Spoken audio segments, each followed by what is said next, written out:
They ran together, but in no particular direction. The wilderness of the shop floor lay all around them, littered with rubble, but it was wide open. There was nowhere to duck or hide. Heck glanced back. Cooper was stumbling out from the mesh corridor. "Down here!" Farthing squawked. To the left, a steel stairway dropped through an aperture into dimness. They descended without thinking. Some 10 feet down, it deposited them in a concrete corridor with numerous doors leading off it, though at its farthest end, maybe 80 yards away, there was a smudge of light. They ran towards this, but only seconds later heard the heavy clunking of feet on the stair behind. "Oh, Christ!" Farthing gasped. Passing door after door, they saw nothing but mould-streaked walls, rotted pipework. Heck glanced back again. The tall, rangy form of Cooper was pursuing them along the passage, silhouetted on the light seeping down the stair. He was walking rather than running, but with long, loping strides. Heck was confused as to why, in this narrow field of vision, he hadn't already opened fire. Possibly, just maybe, it was his eyes. Cooper was nearly 60, and perhaps didn't have his glasses with him. It was certainly the case that he'd had to get close to his other victims. This gave them a chance of sorts. Heck bundled Farthing around the corner onto another shop floor. This one was dimmer than the first, and cluttered with further rubble, but still there was nowhere to hide. "Oh, shit!" Farthing stammered. Heck pushed him towards another double-sized doorway, and beyond this into a tall timber passage that was broad enough for forklift trucks to drive along it.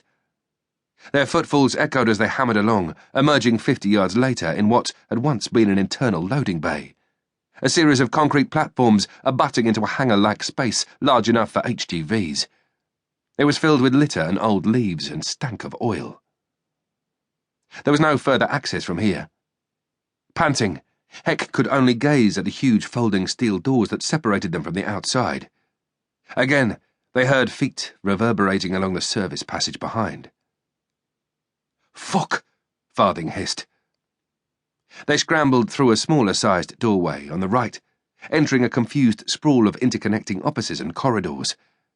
Again, all were cluttered with rubbish and cross-cut by shafts of light penetrating from various external windows, though most of these had been closed off with corrugated metal. They turned several corners, before blundering into a final room and finding there was nowhere else to run. They slid to a halt, sparkling with sweat. Farthing made to double back, but Heck grabbed his arm and motioned for silence. Seconds passed as they listened. Suddenly, there was no other sound. "Let's kick our way out," Farthing said, lurching towards the window, which no longer sported glass beneath its metal cladding. "Wait," Heck whispered. They froze again. Still there was no sound. Had the maniac lost them? Or was he creeping up even now? "Fuck this," Farthing said, but Heck grabbed his arm. "Just wait. He's had a couple of chances to pop us, and he hasn't taken them.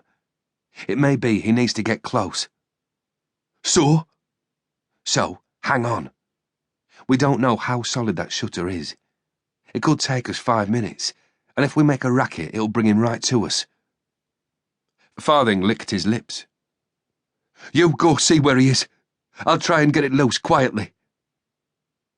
Heck padded back to the door, stooping alongside a low shelf on which someone had left a wrench. It was old and rusty, but still satisfyingly heavy. He grabbed it and peered out into the half-lit corridor. To his left, it right-angled out of sight. To his right, it ran straight for 40 yards before vanishing into shadow. He glanced back, to where Farthing was feeling around the edges of the corrugated metal. With a slight creak, it shifted. The PC gazed at Heck. "Couple of kicks, and this is gone, I'm telling you." Heck motioned to him to wait just a second, and slipped out into the corridor, walking to the nearby corner. Around it, the passage led 20 yards to what looked like a fire exit. He hurried up there and shut